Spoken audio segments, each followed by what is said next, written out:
Escuchen esa cifra, 204.063 pacientes, es decir, el 20% de la población total de Cartagena, fueron atendidos en el Centro Médico Juan Felipe IPS entre el 2005 y 2017. En este momento quiero darle la bienvenida a dos speakers que son muy importantes para la Juanfe y para Women Working for the World. No solo porque son patrocinadores, sino porque han estado desde el inicio, el principio de esta gran idea. Ellos son Liliana Ospina, Senior Consultant en Deloitte DC, y Peter Liu, Managing Director de Deloitte DC, que nos acompañarán en el conversatorio Hacer el bien es bueno para los negocios. Ellos hablarán sobre lo que significa trabajar en una empresa que cree realmente que hacer el bien es bueno para los negocios. Nos compartirán información sobre su programa D21 de Deloitte, de cómo retribuir y cómo empoderar a las mujeres puede tener un impacto positivo en las economías globales y locales. Peter y Liliana, bienvenidos. Muchísimas gracias por estar aquí hoy con nosotros. Muchísimas gracias. Hola. Muy contentos de estar aquí. Gracias, pero antes de iniciar quiero pedirle a mi compañera Mónica Fonseca. Moni, cuéntanos más sobre nuestros invitados. Liliana Ospina, consultora senior de Deloitte DC, tiene una sólida trayectoria en la gestión de proyectos y el desarrollo de relaciones de confianza con altos ejecutivos, lo que le permite entregar recomendaciones estratégicas para la mejora de programas y proyectos. Peter Liu, director general de Deloitte DC, lidera programas de tecnologías de sistemas aéreos no tripulados UAS y contra UAS QAS. Además, lidera los programas de explotación tecnológica de Deloitte, que ayudan a los clientes a extraer de más de 20.000 fuentes de datos para identificar las tendencias tecnológicas y de mercado emergentes, con el fin de fundamentar sus futuras decisiones de investigación y desarrollo e inversión. Hola y buenos días. From Washington, D.C., my name is Peter Liu. I'm a Managing Director at Deloitte in the United States for our government and public sector consulting services and a sponsor of the Deloitte D2I program, which provides pro bono consulting support to nonprofits and social enterprises all over the world. Good morning. My name is Liliana Ospina. I'm a senior consultant also in the government and public sector, and I currently lead our D2I support programs with Fundación Juanfe and Edumitria for education over the last 2 years. You all already know about Fundación Juanfe and their amazing work, but Edumitria for Education is a nonprofit organization in Cali, Colombia, focused on math education. We are honored to be speaking to all of you today at this year's Women's Working for the World event. We have been humbled and so inspired by the amazing stories that we've heard at this event in past years. And we are very excited to be here to have this opportunity to share our story and our message with you. In fact, when I thought about this event and when we were first invited to speak at this, I remember thinking that it was a bit of a culmination of the 6 years that Liliana and I have worked together. Over the course of those years, I thought about all the different things that we have worked on together, all that we have accomplished, including several different consulting projects, developing new businesses and services together at Deloitte. I remember you pushing me to develop new capabilities in areas like human systems integration, how people in the future can work with technology even better, and how a few years ago we found that we also shared a passion for supporting worthy causes in nonprofits, places like La Juanfe and Edumitria. We share that common cause and the values together. And through the D2I program, each year over 200 Deloitte consultants around the world provide free support to dozens of nonprofit causes like those two, but only because of the leadership of people like you. Back in 2018, I remember we were just finishing up a project in another country, starting to consider where we might go next and the kind of communities that we could support.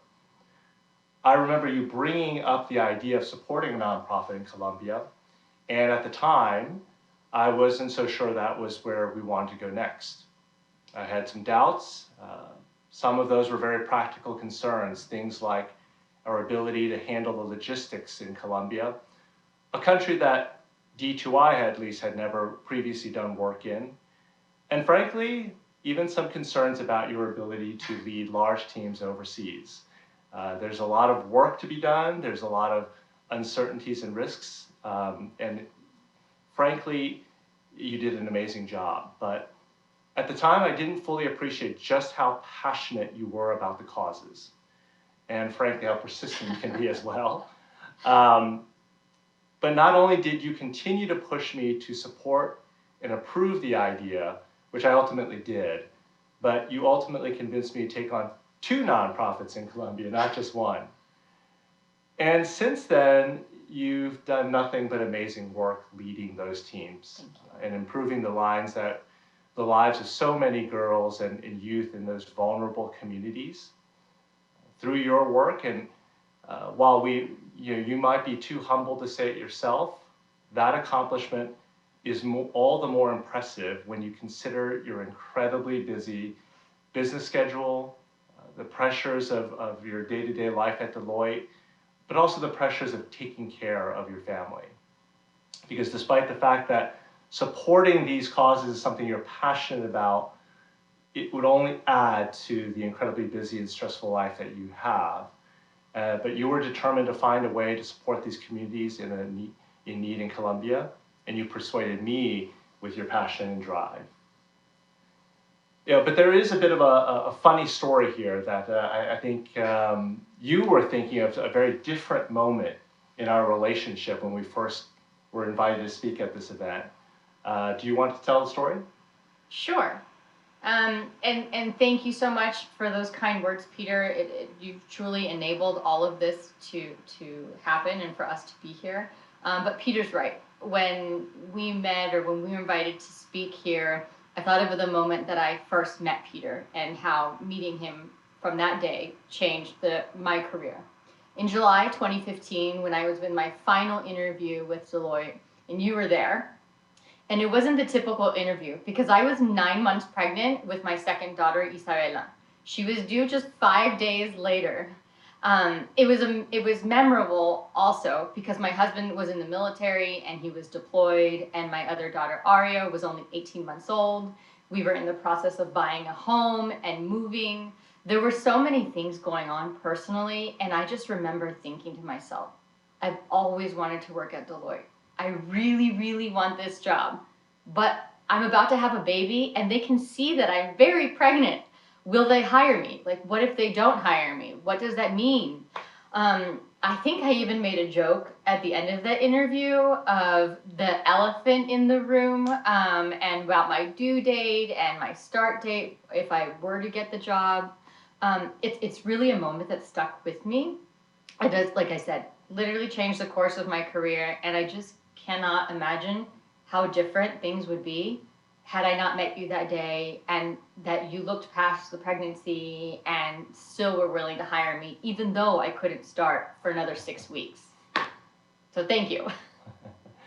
Well, thank you. And, at the time of that interview, when I look back at it and how it happened, I suppose on the positive side, I really did not consider your pregnancy. I don't even remember thinking you were maybe as nervous as you were just describing. I recall that you had an impressive resume. I remember having some deep conversations about where you wanted to go in your career. And I remember thinking you seemed very professional and composed. But if anything, I think I ignored your pregnancy maybe to a fault.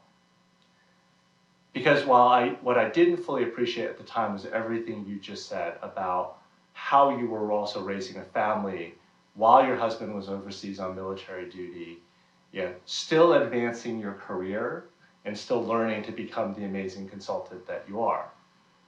Which really brings me to the point that if at that moment I had made a very different decision because I was worried about hiring a pregnant woman, if men like myself all over the world don't support rising women leaders like you,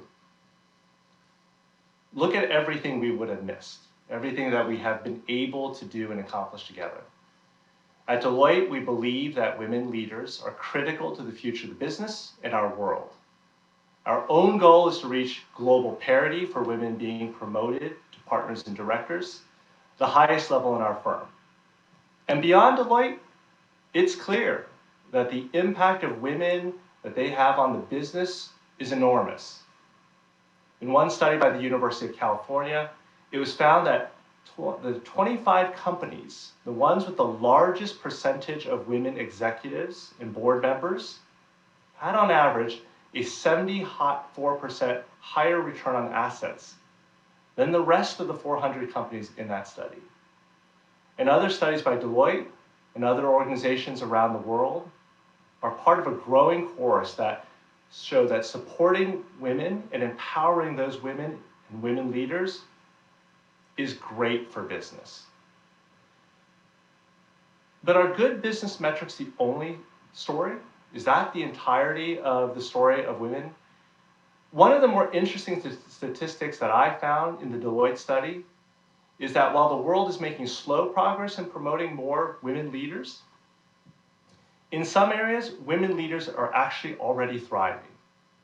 And this is particularly true in new and emerging leadership roles, where our values as a society play an even stronger role.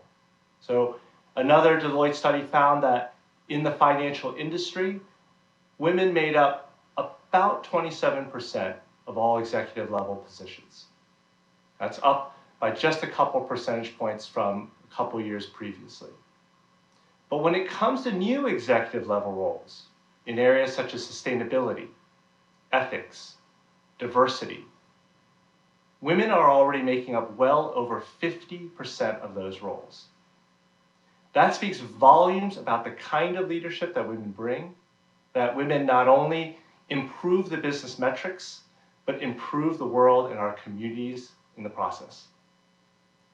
We need more of that kind of leadership. That's why I personally have put so much of my time into the D2I program at Deloitte and to supporting women leaders. Through the D2I program, through the hard work of those hundreds of consultants working with nonprofits all over the world, we see the power that doing good has on our world and on our business. And I'm reminded at this moment of something that I will repeat that I once heard Kofi Annan, the former UN Secretary General, tell all the partners at Deloitte, that doing good is good for business. But it must be authentic. And I often tell the story of a young student that I met in Bosnia back in 2013, one of the moments in my life that inspired me to do more in the world, to give back. In Bosnia, which is a country that has struggled to recover from the civil war that occurred there in the 90s, and at that time in 2013, still suffered from an unemployment rate that was as high as 40%.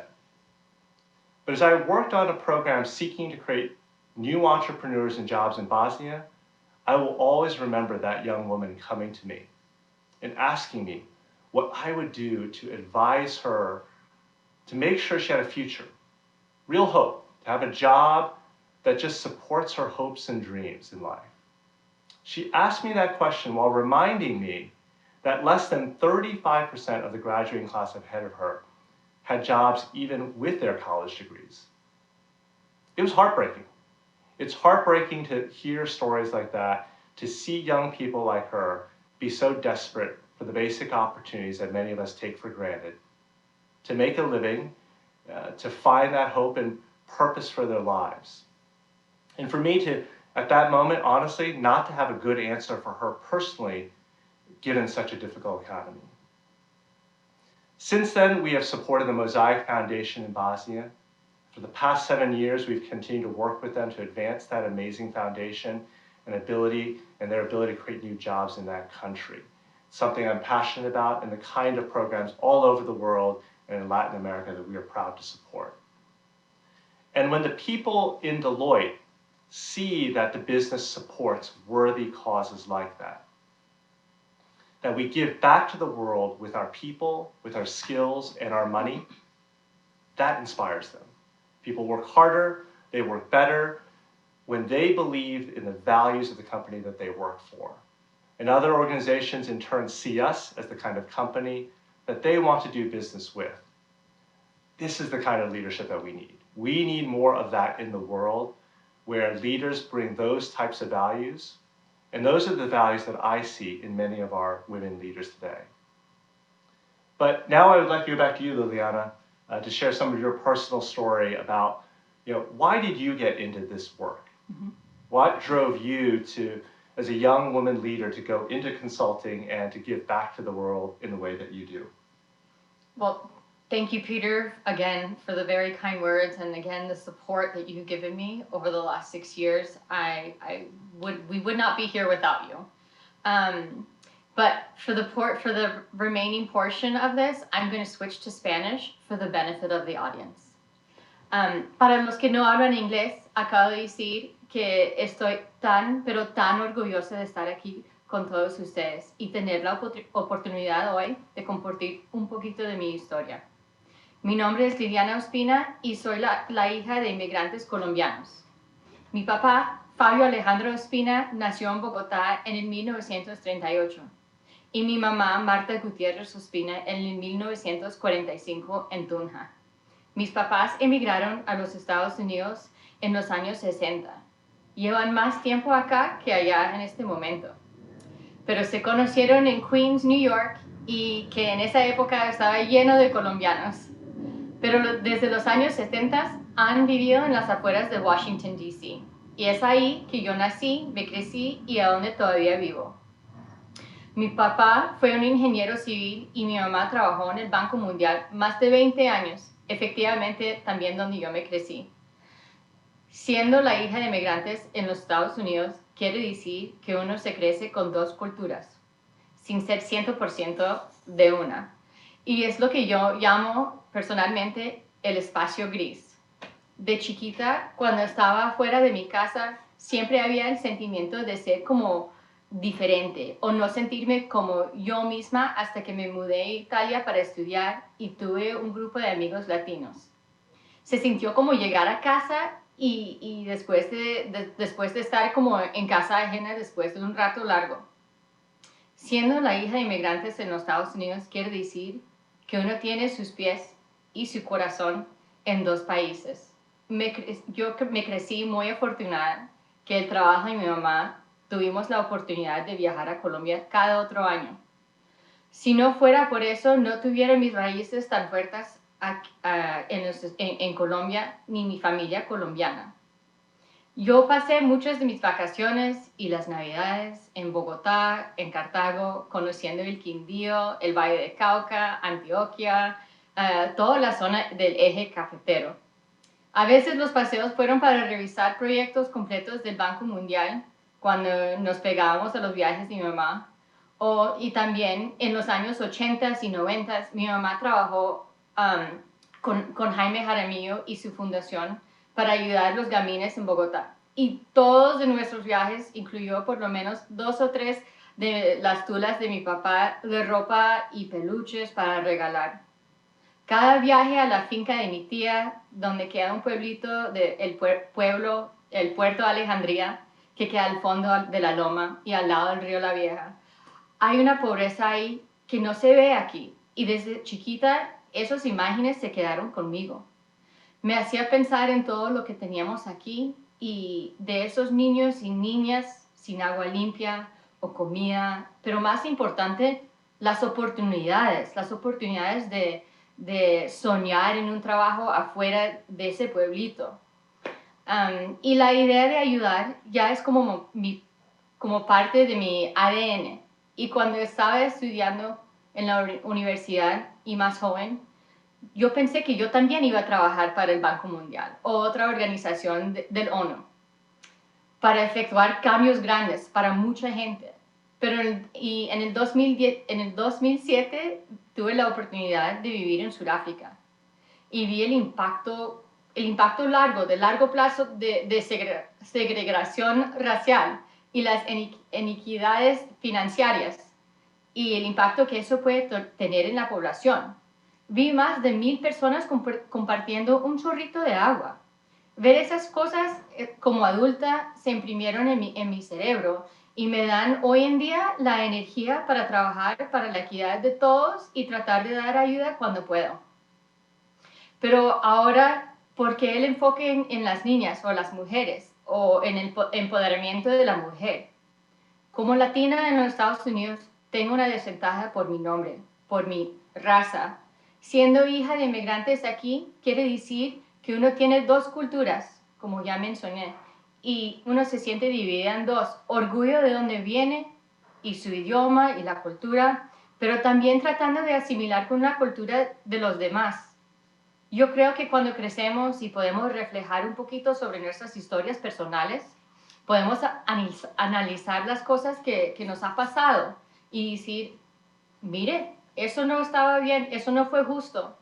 Y lo puedo decir por yo misma, siendo latina en los Estados Unidos, he sentido esa discriminación, aquí lo que han empezado a llamar microaggressions, que no son cosas grandes, pero son cosas pequeñas que nos marcan.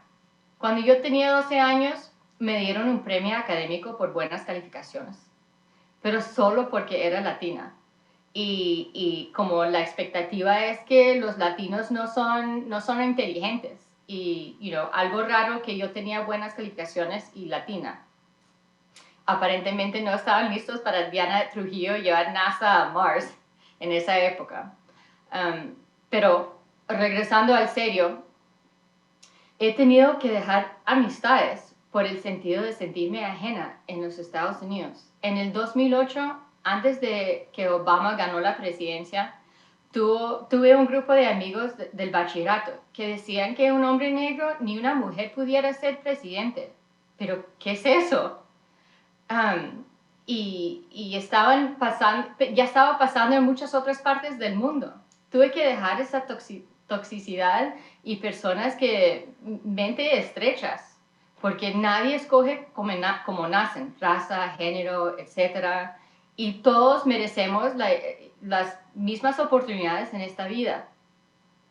Pero estos papás inmigrantes míos me han servido como una inspiración, no solo en cómo vivir mi vida, pero también en la persistencia en alcanzar los sueños.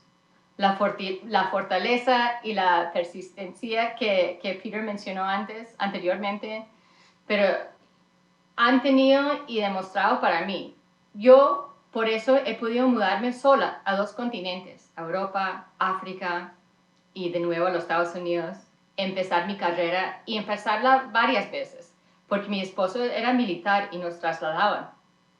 Hoy en día, aunque no he trabajado para el Banco Mundial o el ONU, trabajo orgullosamente por Deloitte y he podido alcanzar metas y efectuar cambios grandes de los que soñé hace 15 años. Los he podido cumplir no solo por Deloitte como empresa grande, pero con el apoyo de Peter para todas mis ideas locas, como trabajar con fundaciones sin ánimo de lucro en Colombia, que fue un proceso largo y difícil para Deloitte que me dijera que sí. Había varias personas que me dudaron, que me dijeron que no iba a ser posible, que nunca me iban a dejar llevar un equipo a Cartagena, pero persistí.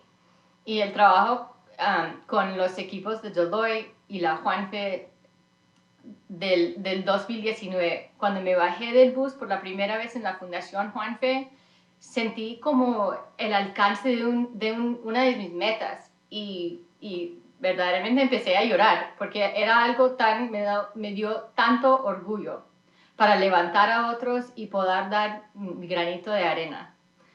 Más tarde ese día, Peter y yo estábamos en un taxi y puede ser que él se recuerda o ni se recuerda de este momento, de esta conversación, pero yo sí.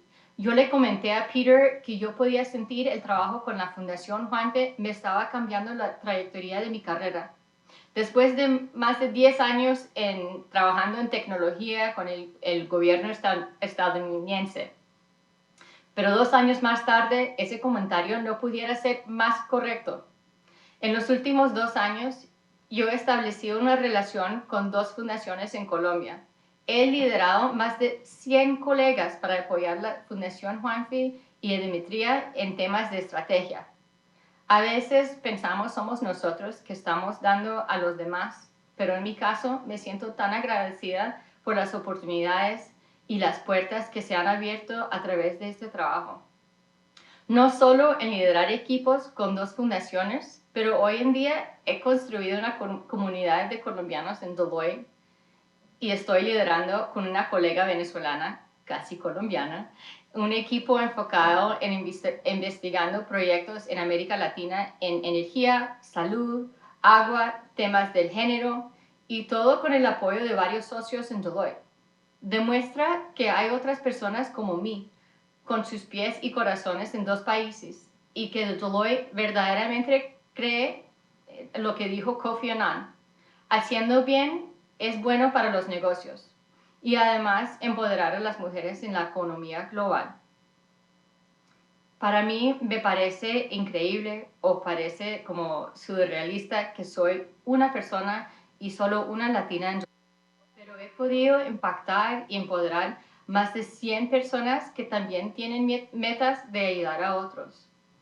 Saber que tengo el apoyo no solo de Peter, pero de otros socios en Deloitte que me han permitido hacer todo esto y además establecer relaciones con Deloitte en Bogotá, en México y Argentina.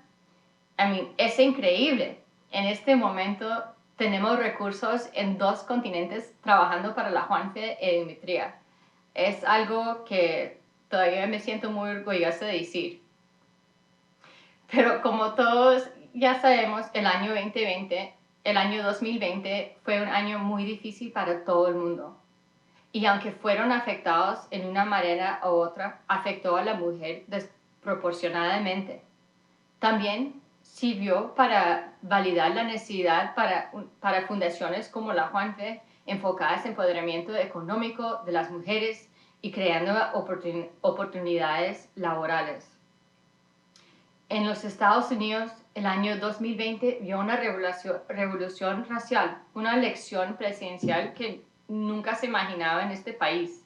Pero también vimos 2.2 millones de mujeres salirse de sus trabajos porque estaban necesitados en sus hogares para cuidar y educar los hijos, que ya estaban, las escuelas estaban cerradas.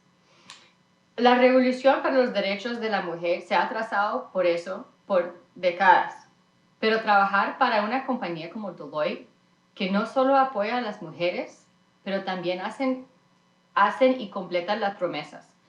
Deloitte ha comprometido de crecer el número de mujeres en la empresa hasta 45% antes del año 2025 y además el número de socias mujeres por hasta 25% antes del año 2025. Y espero ser una de ellas. Espero no solo ser una, pero poder dar las mismas oportunidades que yo he tenido a otras mujeres y otras personas en Deloitte. Mi optimismo me da esperanza que otras compañías y empresas harán lo mismo lo que está haciendo Deloitte hoy en día. Y yo espero que un día no estaremos sorprendidos de grupos como Women in Connection que necesitan existir o ojalá no haya la necesidad que fundaciones como la Juanfe existan tampoco, que todos somos equivalentes. Para cerrar, la duquesa Meghan Markle dijo en una entrevista recientemente que el título más importante que tendrá en toda su vida será el título de madre. Estoy muy de acuerdo. Como mi mamá fue mi modelo, yo espero hacer lo mismo como para mis 2 hijas. Y además de las metas que alcanzo en mi carrera, mis 2 hijas siempre serán lo más importante. Y les quiero dejar saber que todo lo que hago, lo hago por ellas. Que crezcan en un mundo con más equidad. Espero que sepan que tienen una mamá que utiliza su voz para otros, para ayudar, para levantar a los demás cuando hay la oportunidad. Porque como una ex jefa me dijo, cuando una crece, todas crecemos. That's an amazing journey you've been on, Liliana, and thank you for sharing all that. And it's wonderful to hear about how you have brought together your passion for helping people around the world with your career at Deloitte and how you're building up women leaders of tomorrow with you in that process. showing them how to lead, not just with their business smarts, but to also stand for their values at the same time. A lot of the moments in your life clearly led you to who you are today as a leader. But if there's just one quote that you might share a little bit more of with this audience that inspired you recently, what would you say that would be? That's a really good question, Peter. And I find it a little humorous that you mentioned my persistence earlier on, and it's the persistence is something that I mentioned a few times, but a quote that I keep in mind, especially in the last few years, is nevertheless, she persisted. It's a comment that was made about Senator Elizabeth Warren. She was on the floor of the Senate, and there was another senator and a man, and he was trying to get her to stop talking. And I think it was a powerful message because they were trying to silence her, and yet she persisted. And Elizabeth Warren persisted so much that she was able to run for the office of the President of the United States, which I think just gives more power to those words that women have always and will always persist. Powerful message, thank you. And finally, we want to thank all of you who are watching us. And finally, we want to thank the people at Deloitte and in the D2I program who have done so much work with these nonprofits around the world. So thank you out there to Sally D'Amato, Abby Stewart, Mara Williams, and Austin Jackson for all the work and leadership that you do on D2I. And thank you to Catalina and the amazing Luanfe organization for this opportunity. And for all of you that out there, the girls in the communities and the women leaders across Colombia and Latin America. Yes, we very much want to say thank you to Catalina for starting this wonderful organization and all of the unseen heroes who work to transform lives every day.